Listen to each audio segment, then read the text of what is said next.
உங்கள்கிட்ட நிதி இருக்கா, இடம் இருக்கா, எல்லாம் பார்த்துட்டு தான் அவங்க பர்மிஷன் கொடுக்குறாங்க. இந்த இந்த 10 காலேஜ் கட்டுறேன்னு பொறுப்பினாங்க இந்த கவர்மெண்ட்டு. அதை தான் முதலமைச்சர் குறிப்பிடுகிறார்.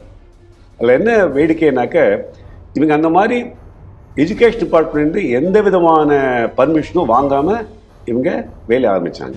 6 காலேஜ் கட்ட முடியாதுன்னு இந்த 4 காலேஜ் ஏற்கனவே ஆரம்பித்த காலேஜுகள் அங்கே அதுவும் ஒரு கண்டிஷ்னலாக அலோவ் பண்ணாங்க. இது கோர்ட்டோடைய உத்தரவு 4 வருஷம் ஆச்சு. இன்னும் அது மேல்முறையீடோ அல்லது ஏதோ சப்மிஷனோ ஒன்றுமே பண்ணாமல் அப்படியே உட்காந்துருக்காங்க கவர்மெண்ட்டு. ஏன் சட்டப்படி அவங்க சரினாக்க கோர்ட்டில் போய் சொல்லி, கோர்ட்டு தான் சொல்லிச்சு சட்டப்படி நீங்கள் செய்கிறது தவறுன்னு சொல்லிட்டு ஸ்டே கொடுத்தாங்க, கண்டிஷ்னலாக பண்ணுங்கன்னு சொன்னாங்க. அதுக்கு பிறகு ஏன் கோர்ட்டில் அந்த கேஸை ஃபாலோ பண்ணி ஏன் நாங்கள் செஞ்சு சரின்னு சொல்ல முடியல கவர்மெண்ட்டால்? HRNCக்கும் கோவிலுக்கும் ஒரே ஒரு சம்மந்தம் என்னன்னாக்கா, HRNC ஒரு ரெகுலேட்டிங் அத்தாரிட்டி. அறங்காவலர்கள் கோவில் சொத்துக்களை தவறாக பயன்படுத்தாமல் இருக்க வேண்டிய பொறுப்பு HRNC.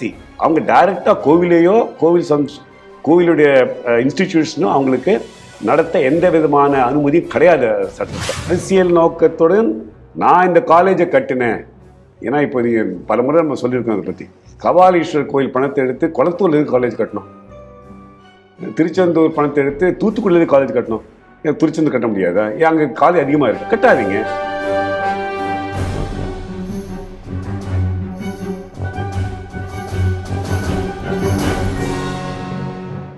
அரசு கையில் ஆலயங்கள் நிகழ்ச்சிக்கு ஸ்ரீ டிவி நேயர்களை இனிதே வரவேற்கிறேன். ஆலய வழிபடுவோர் சங்கத்தின் மூத்த நிர்வாகி திரு கி நாகராஜன் அவர்கள் நம்மோடு இணைந்திருக்கிறார். ஸ்ரீ டிவி நேயர்கள் சார்பாக அவரை இனிதே நிகழ்ச்சிக்கு வரவேற்கிறேன். வணக்கம் சார். நமஸ்காரம் சார். இப்போ தமிழக முதல்வர் ஒரு இடத்துல பேசும்போது இது போன்ற கோவில் நிதியை எடுத்து கல்லூரி கட்டுவதற்கு அறநிலையத்துறையிலேயே சட்டம் இருக்கிறது அப்படிங்கிற மாதிரி பேசியிருக்காரு. இது முன்னாள் முதல்வர் எடப்பாடி பழனிசாமிகள் அவர்கள் பேசியதற்கு அதுக்கு பதிலடி கொடுக்குமாக தமிழக முதல்வர் மு.க. ஸ்டாலின் அவர்கள் இது கூட தெரியாமல் நீங்கள் சிஎம்மாக இருக்கீங்களா? நம்ம அந்த அரசியல் பார்வை விட்டுருவோம் சார். உண்மையிலேயே அறநிலையத்துறை சட்டத்தில் அந்த நிதியை பயன்படுத்தி கல்லூரி கட்டுவதற்கு அதில் சட்டம் இருக்கிறதா சார்? கண்டிப்பாக சார். செக்ஷன் 66(1) பல நோக்கங்கள் இருக்கு. கோவில் நிலங்களிலேயோ கோவில் நிதியிலிருந்து இந்த மாதிரி கட்டுமானங்கள்லாம் பண்ணலான்னு இருக்கு. அதில் யூனிவர்சிட்டியும் கட்டலாம், காலேஜஸும் கட்டலாம். ஆனால் அதில் ஒரு கண்டிஷன் இருக்கு. யூனிவர்சிட்டி காலேஜ் கட்டினாக்க ஹிந்து சமய சம்பந்தமான பாடங்கள் நடத்த வேண்டும் அப்படின்னு ஒரு இது இருக்குது. ஒன்று ஃபஸ்ட்டு. ரெண்டாவது ஒரு ப்ரொசீஜர் இருக்குது. இப்போது நான் ஒரு காலேஜ் கட்டுறேன் அப்படின்னாக்க நான் எஜுகேஷன் டிபார்ட்மெண்ட்டு பர்மிஷன் வாங்கணும். அவங்க எங்கிட்ட இந்த மாதிரி காலேஜ் நடத்துறதுக்கு, ஏன்னா காலேஜ் ஆரம்பித்தாக்க 3 வருஷம் 4 வருஷம் 10 வருஷம் பர்மிஷன் நடத்தணும். ஏன்னா பசங்க சேர்ந்துட்டாங்கனாக்க நடுவில் விட்டுட்டு நான் திவால் ஆகிட்டாக்க நிறைய அவங்க கண்டிஷன்ஸ்லாம் இருக்குது. உங்கள்கிட்ட நிதி இருக்கா, இடம் இருக்கா, எல்லாம் பார்த்துட்டு தான் அவங்க பர்மிஷன் கொடுக்குறாங்க. இந்த 10 காலேஜ் கட்டுறேன்னு பொறுப்பினாங்க இந்த கவர்மெண்ட்டு. அதை தான் முதலமைச்சர் குறிப்பிடுகிறார். அதில் என்ன வேடிக்கைனாக்க, இவங்க அந்த மாதிரி எஜுகேஷன் டிபார்ட்மெண்ட்டு எந்த விதமான பர்மிஷனும் வாங்காமல் இவங்க வேலையை ஆரம்பித்தாங்க. ஒன்று. ரெண்டாவது, சட்டப்படி அந்த காலேஜ் கட்டணம் அப்படின்னாக்க எப்படி ஹையர் எஜுகேஷன் டிபார்ட்மெண்ட் ஒரு பர்மிஷன் கொடுக்கணுமோ அதே மாதிரி கோவில் ட்ரஸ்டீஸ், அறங்காவலர்கள் இந்த கோவில் இதிலிருந்து இந்த மாதிரி காலேஜ் கட்டுறவங்களுக்கு விண்ணப்பம் போட்டு அந்த விண்ணப்பம் சரியா தவறா என்று நிர்ணயித்து கமிஷனர் அதுக்கு பர்மிஷன் கொடுக்கணும். இதான் செக்ஸ் அண்ட் பேலன்சஸ். அப்போ கமிஷனர் விடுங்க, கமிஷனருக்கு மேலே கவர்மெண்ட்டே எப்படி அசம்பிளியில் போய் 10 காலேஜ் கட்டுன்னு சொல்ல முடியும்? எங்கே செக்ஸ் அண்ட் பேலன்சஸ் இருக்கு? இது second point. Third point, high court 6 college கட்டுறதுக்கு தடை விதித்தாங்க. 4 காலேஜ் கட்டிட்டோம்னு HRNCயில் அவங்க முன்னாடி தெரிவித்தாங்க. அப்போ என்ன சொன்னாங்க கோர்ட்டு, சரி நீங்கள் ஆரம்பிச்சிட்டீங்க, ஆனாக்க இந்த காலேஜஸில் ஹிந்து சமய பாடத்திட்டங்கள் இருக்கா இல்லையா, இல்லைனாக்க டயத்துக்குள்ளே நீங்கள் அதை அமல்படுத்தணும் சொன்னாங்க. இதில் என்ன விசித்திரமான விஷயம் என்னன்னாக்க, இந்த கோர்ட் ஆர்டர் ஸ்டே 6 காலேஜ் கட்ட முடியாதுன்னு வந்து இந்த 4 காலேஜ் ஏற்கனவே ஆரம்பித்த காலேஜுகள் அங்கே அதுவும் ஒரு கண்டிஷ்னலாக அலோவ் பண்ணாங்க. இது வந்து கோர்ட்டோடைய உத்தரவு வந்து 4 வருஷம் ஆச்சு. இன்னும் அது மேல்முறையீடோ அல்லது ஏதோ சப்மிஷனோ ஒன்றுமே பண்ணாமல் அப்படியே உட்காந்துருக்காங்க கவர்மெண்ட். ஏன் சட்டப்படி அவங்க சரியிருந்தாக்க கோர்ட்டில் போய் சொல்லி, கோர்ட்டு தான் சொல்லிச்சு சட்டப்படி நீங்கள் செய்கிறது தவறுன்னு சொல்லிட்டு ஸ்டே கொடுத்தாங்க, கண்டிஷ்னலாக பண்ணுங்கன்னு சொன்னாங்க. அதுக்கு பிறகு ஏன் கோர்ட்டில் அந்த கேஸை ஃபாலோ பண்ணி ஏன் நாங்கள் செஞ்சு சரின்னு சொல்ல முடியல கவர்மெண்டால? அப்போ அவர் ஏதோ தவறு செய்திருக்கிறார்கள், சட்டத்துக்கு முரணாக கட்டப்பட்ட காலேஜுகள் 4, 6 காலேஜுக்கு கோர்ட்டு தடை விதிச்சிருக்கு. நாங்கள் சொல்லலை, இதை கோர்ட்டு சொல்லியிருக்கு. கோர்ட்டுக்கு போய் பதில் சொல்லு. பப்ளிக் மீட்டிங்லாம் பண்ணுறது சரின்னு சொன்ன யாருக்கு இப்போ எப்படி பொருந்தும்? ஏற்கனவே கோர்ட்டில் தானே கேஸ் இருக்கு. பொதுமக்களிடம் போய் அரசு அதிகாரிகள் டைரக்டாக பேசுறது இல்லை. அரசியல்வாதிகள் பொதுமக்கள் கிட்ட போய் என்ன சொல்றாங்க அப்படின்னா, பாருங்க கோயில் காசு எடுத்து உங்களுக்கு தானே நாங்கள் படிப்பு கொடுக்குறோம், அதை சிலர் தடுக்கிறார்கள் அப்படிங்கிற மாதிரியான ஒரு விஷம பிரச்சாரத்தை வச்சிடறாங்கன்னு நீங்க நினைக்கிறீங்களா சார்? கண்டிப்பாக. அவங்க என்ன நினைக்கிறாங்கனாக்க, மக்கள் மனசுல ஏற்கனவே 67லேருந்து திராவிட ஆட்சி நடந்துட்டு இருக்கு. ரொம்ப பல வருஷமாக கடவுள் இல்லை, இன்னைக்கும் கடவுளை பற்றி இழிவா பேசுகிற ஒரு பொலிட்டிக்கல் பார்ட்டி திராவிட கழகங்கள். அவங்களுடைய காடரில் ஒரு நிலைப்பாடு ஏற்படுத்திருக்காங்க. எப்படின்னாக்க, கோவில் நமக்கு முக்கியம் இல்லை, கோவில் பணத்தை இப்படி வேணா நம்ம எடுத்து செலவழிக்கலாம் அப்படிங்கிற ஒரு மனப்பான்மை இருக்கும்போது, கோவிலுக்கு தமிழ்நாட்டு கோவிலுக்கு நிறைய சொத்துக்கள் இருக்கு, அந்த நிறைய பணமும் வருது, அது எல்லாமே புனிதமாக கருது இல்லை. இப்போ நம்ம கோவில்னு பார்த்தாக்க அந்தந்த கம்யூனிட்டி, கபாலீஸ்வரர் கோவில் மயிலாப்பூரில் இருக்குது அப்படின்னாக்கா கோவிலுடைய சொத்துக்கள் மயிலாப்பூர் மக்களுக்கு சாதகமாக இருக்கணும். அதே மாதிரி தான் மற்ற கோவில்களும் பல கோவில்கள் இருக்குது. ஆனால் இவங்க வந்து ஒரு மனப்பான்மை என்ன ஏற்படுத்திருக்காங்கன்னாக்கா, கோவில் சொத்து சும்மா கடவுள் இல்லை, கடவுள் டெங்கு, கடவுள் ஹிந்து சனாதன தர்மம் டெங்கு அது மாதிரி பேசிட்டு கோவில் சுத்த சூறையாடலாம், நீ யாரு கேட்கறது என்கிட்ட, அந்த மாதிரி ஒரு மனப்பான்மையோடு பேசுறாங்க இவங்க. இப்போ நீங்க சொன்னீங்க, இப்போ அப்படி கல்லூரி தொடங்குவதற்கு அறநிலையத்துறையிலேயே சட்டம் இருக்கிறது, தொடங்கலாம். ஆனால் அதுல வந்து அந்த ரீட் பிட்வீன் லைன்ஸுங்கிற மாதிரி அதுல ஹிந்து தர்மம் சம்பந்தப்பட்ட ஹிந்து மதம் சார்ந்த படிப்பினைகள் சொல்லித்தரணும் அப்படிங்கிறது கண்டிப்பாக ஆப்ஷனல் இல்லை, கண்டிப்பாக சொல்லித்தரணும், நெசசரி. அதன் கூடவே இந்த 66 செக்ஷன் நீங்க சொன்னதுல சில பாயிண்ட்டை மட்டும் நான் சொல்றேன் sir.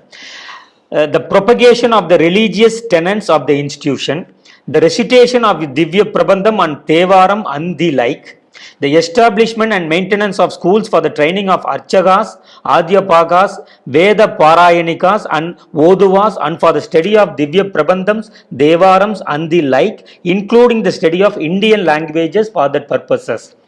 The establishment and maintenance of a university or college or other institution in which the main features shall be the provision for the study of Hindu religion, philosophy or shastras, for imparting instruction in Hindu temple architecture. The establishment and maintenance of educational institution where instruction in the Hindu religion is also provided. Promotion of fine arts and architecture. The establishment and maintenance of orphanages for Hindu children. இப்போ அவர்கள் வந்து கல்லூரி மட்டுமே தொடங்குவதில் கண்ணாக இருக்கிறார்கள், அநாத இல்லங்களும் தொடங்கலாம் அப்படின்னு இதுல ஒரு கிளாஸ் சொல்றாங்க sir. The establishment and maintenance of asylums for persons suffering from leprosy. இதுவரைக்கும் இந்த மாதிரியான நிலையங்கள் ஏதாவது அறநிலையத்துறையால் தொடங்கப்பட்டிருக்கிறாங்க? என்ன பார்க்கணும்னாக்க, இதுல வந்து கிட்டத்தட்ட AB 1 2 3 4 5 6வது எஸ்டாப்ளிஷ்மெண்ட் ஆஃப் யூனிவர்சிட்டி, 7வது education institutions, 8 fine arts, 9 orphanages, இந்த மாதிரி 12 13 விஷயங்கள் சொல்லியிருக்காங்க. இந்த அரசு என்ன சொல்லணும்னாக்க, இன்னிலைக்கு இல்லை, கடந்த 67லிருந்து அதுவும் வேண்டாம். 59 சட்டம் இயற்றிலிருந்து 41 66 வருடங்கள்ல இந்த 13 ஹெட்டிங் ஸ்கூல்ல இவங்க எவ்வளவு எஸ்டாப்ளிஷ் பண்ணிருக்காங்கன்னு சொல்லணும். முதல்ல அதர் தென் எஜுகேஷனல் இன்ஸ்டிடியூஷன், எஜுகேஷன் இப்போ தான் ஆரம்பிச்சிருக்கு. ஏற்கனவே பழனி பல கோவில்களில் அந்தந்த கோவிலை சார்ந்த காலேஜஸ் தான் இருக்கு. அது எப்படி நடந்ததுனாக்கா அந்தந்த காலகட்டங்களில் அந்தந்த கோவிலுடைய அறநிலைய அந்தந்த கோவிலுடைய அறங்காவலர்கள் சம்மதத்தோடு அவங்களுடைய ப்ரொபோசலை முறையாக கல்வி நிறுவனத்துக்கு கமிஷனர் அதுக்கு அலோவ் பண்ணி தட்டி நடந்துருக்கு. பழனி கோவில் நிறைய காலேஜஸ் இருக்கு. HRNC ப்ரொவைடட் காலேஜ் இல்லையா சார்? HRNC தவறு. HRNCக்கும் கோவிலுக்கும் ஒரே ஒரு சம்பந்தம் என்னன்னாக்கா, HRNC ஒரு ரெகுலேட்டிங் அத்தாரிட்டி. அறங்காவலர்கள் கோவில் சொத்துக்களை தவறாக பயன்படுத்தாம இருக்க வேண்டிய பொறுப்பு HRNC. அவங்க டைரக்டா கோவிலையோ கோவிலுடைய இன்ஸ்டிடியூஷனோ அவங்களுக்கு நடத்த எந்த விதமான அனுமதியும் கிடையாது சட்டத்தில். ஆனால் நீ கேட்கறதை பற்றி கடந்த 66 ஆண்டுகளில் எவ்வளவு கோவில்களில் எவ்வளவு இந்த மாதிரி காலேஜஸ் இல்லை இந்த மாதிரி 13 ஐட்டம்ஸ் இருக்கு. நீ சொன்ன மாதிரி ஆர்ஃபனேஜஸ் ஃபார் டிஸ்ட்ரிக்ட் சில்ட்ரன் எல்லாமும் இருக்கு, நிறைய இருக்கு. எவ்வளோ பண்ணியிருக்காங்கன்னு சொல்லுங்க முதல்ல. இது திடீர்னு நினைச்சு 10 காலேஜ் கட்டுறதுக்கு பூதம் கிளம்பி இருக்கு. 41 திமுக ஆட்சிக்கு வந்த பிறகு 41 கல்லூரிகள்னு ஒரு அமைச்சர் பேசியிருக்காரு ஒரு இடத்துல சார். 41 கல்லூரிகள் வரவேற்கத்தக்கது. 41 கல்லூரிகள் உங்க அரசு மானியத்திலிருந்து கட்டுங்க. 19 கோவில்களில் மருத்துவமனைகளை தொடங்கியிருக்கோம் அப்படிங்கிறாங்க சார். பண்ணுங்க. இது என்ன இதுல நாங்க சொல்வது என்னன்னாக்க, அந்தந்த கோவில்களின் அறங்காவலர்கள் செய்ய வேலையை நீங்க செய்றீங்க. அறங்காவலர் முன்னெடுத்து செய்யட்டுமே. பல கோவில்களில் அறங்காவலர்களே இல்லையே சார். அதான் அறங்காவலர் வெளியே அமைச்சிட்டு இப்போ HRNC டிபார்ட்மெண்ட் அப்படிங்கிறது ஓனான், வேலிக்கு காவல் ஓனான்னு ஒரு பழமொழி சொல்லுவாங்க. அந்த மாதிரி தான் இவங்க கோவில்களில் கையகப்படுத்தி அவங்களுடைய பொலிட்டிக்கல் பர்பஸஸ்க்கு கோவில் சொத்தை அவங்க உபயோகப்படுத்துறாங்க. அது தவறு. இப்போ அந்த நீங்கள் 13 சொன்னீங்க சார், கிளாஸ் நானுமே படித்தேன். அதில் the establishment and maintenance of hospital and dispensaries for the benefit of pilgrims இருக்கு. அப்போ இது போன்ற மருத்துவமனைகள் இதுவரை கட்டுவதற்கு இந்த அரசு ஏன் முன்வரவில்லை அப்படின்னு பொதுமக்கள்கிட்ட கேட்கும் போதுமே பல தனியார் மருத்துவமனைகள் அரசியல்வாதிகளிடம் இருக்கிறது. அவர்களும் ஆளுங்கட்சியை சேர்ந்தவர்களாக இருக்கிறார்கள். இப்போ இன்னொரு விவாதமே போயிட்டு இருக்கு. பெரிய பெரிய அரசியல் தலைவர்கள் எல்லாமே உடம்பு சரியில்லைன்னா தனியார் மருத்துவமனைக்கு தான் போறாங்க, அரசு மருத்துவமனைக்கு வருவதில்லை அப்படிங்கிறாங்க. அப்படி பார்க்கும்போது இந்த பக்தர்கள், சாதாரண அந்த பகுதியைச் சேர்ந்த மக்கள் பயன்பெறும் வகையில் ஒரு பெரிய கோவில் அந்த நிதியிலிருந்து எடுத்து ஒரு மருத்துவமனையை இதுவரை எந்த அரசுமே கட்டுவதற்கு முன்வரவும் இல்லை. இதற்கு என்ன காரணமா இருக்கும்னு நினைக்கிறீங்க சார்? எல்லாம் ஒரு செல்ஃபிஷ் காரணம் தான். ஏன்னா கோவில் பில்கிரிம் வெல்ஃபேருக்காக அவங்க பார்க்கறதே கிடையாது. கோவிலில் எவ்வளவு குறைந்த செலவில் வருமானம் ஈட்டலாம், பக்தர்கள் காணிக்கையை எப்படி சூறாடலான்னு தான் நோக்கம் அவங்களுக்கு. ஆனால் பார்த்தீங்கன்னாக்க கியூ சிஸ்டம் வச்சா கூட திருச்செந்தூர் பல விஷயங்கள் வந்திருக்கு. திருப்பதி மாதிரி கோயிலில் போனால் கூட அவங்களுக்கு எல்லாம் டிஃபன் தராங்க, தனித்தனி ஷெட்டு கட்டு கொடுத்துருக்காங்க. பக்தர்களுக்கு வெயிட் பண்ணணும்னாக்க குடிநீர் வசதிலாம் இருக்குது. அந்த மாதிரிலாம் அவங்க செய்கிறதா தெரில. இப்போ ஒரு இடாவடியாக ஒரு கமெண்ட் அடிச்சுட்டு போகிற வழக்கம் தான் நம்ம HRNC மினிஸ்டருக்கு. அவங்க ஏன் வந்தாங்க, ஏன் நின்னாங்க, ஏன் போனாங்க, இந்த மாதிரி தான் அவங்களுக்கே தெரிய வேண்டாமா? அதனால் பக்தர்களுக்கான அடிப்படை வசதி செய்து தருவது கோவிலுடைய ரெஸ்பான்சிபிலிட்டி. அந்த கோவில் ரெஸ்பான்சிபிலிட்டியை நிறைவேற்றுறது அறங்காவலர்கள் நிறைவேற்றணும். அறங்காவலர் சுவை இல்லை. அப்போது அட்லீஸ்ட் இந்த சோ கால்டு செக்குலர் விஷயங்கள்ல ஏன் கவர்மெண்ட் செய்யாமல் இருக்குது? ஏன்னாக்கா அவங்களுக்கு செலவு. ஏன்னா அதில் ஒரு சின்ன டிஸ்பென்சரி, அதில் வருமானம் வருவதற்கு வாய்ப்பில்லை. கரெக்ட். இப்போ மற்ற இது போல் இப்போ பள்ளி கல்லூரிகள்னு வரும்போது அதிலிருந்து வருமானம் ஈட்டலாம். எப்படி பண்ணுவாங்க? இதில் என்னன்னாக்க, இப்போது கல்லூரி கட்டினாக்க ஒரு பிரின்சிபால் அப்பாயிண்ட் பண்ணணும். அதில் ஒரு 20-30 டீச்சர்ஸு, ப்ரொஃபஸர்ஸு, கிளரிக்கல் ஸ்டாஃபு. இப்போ கவர்மெண்ட் அப்பாயின்மெண்ட்டில் அது எவ்வளவு லியூக்ரேட்டிவ்னு மக்களுக்கு தெரியும். ஒரு காலேஜ்னால் எவ்வளவு, ஒரு அப்பாயின்மெண்ட்டுக்கு எவ்வளவு அமௌண்ட் ஃபிக்ஸ் பண்ணி வாங்குறாங்க அப்படின்னு சொல்றீங்க. அந்த மாதிரி தான் இருக்குது. அப்புறம் இன்னொன்று, அரசியல் நோக்கத்துடன் நான் இந்த காலேஜை கட்டினேன். ஏன்னா இப்போ நீங்கள் பல முறை நம்ம சொல்லியிருக்கோம் அதை பற்றி. கபாலீஸ்வரர் கோயில் பணத்தை எடுத்து குளத்தூர்ல இருந்து காலேஜ் கட்டணும், திருச்செந்தூர் பணத்தை எடுத்து தூத்துக்குடியிலேருந்து காலேஜ் கட்டணும். ஏன் திருச்செந்தூர் கட்ட முடியாதா? ஏன் அங்கே காலேஜ் அதிகமாக இருக்குது, கட்டாதீங்க. கபாலீஸ்வரர் மயிலாப்பூரில் காலேஜ் நிறையா இருக்குது, கட்டாதீங்க. குளத்தூரில் போய் இது கட்டணும். ஏன்னா 4 காலேஜுமே அந்தந்த கோவில் சார்ந்த இடங்கள் தான் இருக்கணும், அந்த கோவில் பணத்தை எடுத்தாக்க. ஸோ அந்த இதில் நீங்கள் வந்து ரொம்ப தீர்மானமாக இருக்கீங்க. கண்டிப்பாக இந்த ஒரு கோவில் நிதியை எடுத்து அந்த பகுதி சார்ந்த டெவலப்மெண்ட்டுக்கு அதை பயன்படுத்தலாம். ஒன்று. இரண்டாவது, அந்தந்த காலேஜோ அந்தந்த எஜுகேஷன் இன்ஸ்டிடியூஷன்ஸ்லையோ ஹிந்து மத சார்ந்த பாடத்திட்டங்கள் கம்பல்சரியாக நடத்தணும். அதுதான் சார் நான் கேட்க வரேன். இப்போ கோவில் உபரி நிதியிலிருந்து ஒரு கல்லூரியோ ஒரு எஜுகேஷனல் இன்ஸ்டிடியூஷனோ தொடங்குவதற்கு உங்கள் தரப்பிலிருந்து எதிர்ப்பு கிடையாது. ஆனால் அதில் ஹிந்து சம்பந்தப்பட்ட சைவமோ வைணவமோ அது சம்பந்தப்பட்ட தேவாரமோ அது போன்ற பாடத்திட்டங்கள் கண்டிப்பாக அதில் இடம்பெற வேண்டும் அப்படின்னு சொல்றீங்க. மூணாவது, இந்த காலேஜஸ் அந்த சம்பிரதாயங்கள் ஒட்டி தான் இருக்கணும். கபாலீஸ்வரர் கோவில்னாக்க சைவ சம்பிரதாயத்தை ஒட்டி தான் இருக்கணும். அதனால தான் அந்த அறங்காவலர்கள் தான் அந்த காலேஜை நிர்வகிக்கணும். சும்மா 2 IAS officer, 3 assistant commissioner, 4 joint கமிஷனர்லாம் போர்டு இருக்கிறதுக்கு எந்த விதமான சட்டத்தில் அனுமதி கிடையாது. அப்படி வரும்போது அந்த கல்லூரியில் பணிபுரிவதவர்கள் அந்த அப்பாயின்மெண்ட் ரெக்ரூட்மெண்ட்லையுமே உங்களுக்கு மைனாரிட்டிஸ் அவங்களுக்கான பணிகளுக்கான வாய்ப்பும் கிடைக்கிறது வாய்ப்பு இல்லை இல்லையா சார்? கண்டிப்பாக உண்டு. மைனாரிட்டிஸ்னா என்ன? யார் மைனாரிட்டி? மைனாரிட்டினா இது ஒரு பெரிய விஷயம். இது 100% மக்கள், அதில் 20% இருக்கிற மைனாரிட்டியா? அப்படிதான் சட்டம் வரைவு அப்படிதான் சட்டம் கிடையாது சார். எங்கேயுமே கான்ஸ்டியூஷன்ல மைனாரிட்டி டிஃபைன் பண்ணது கிடையாது.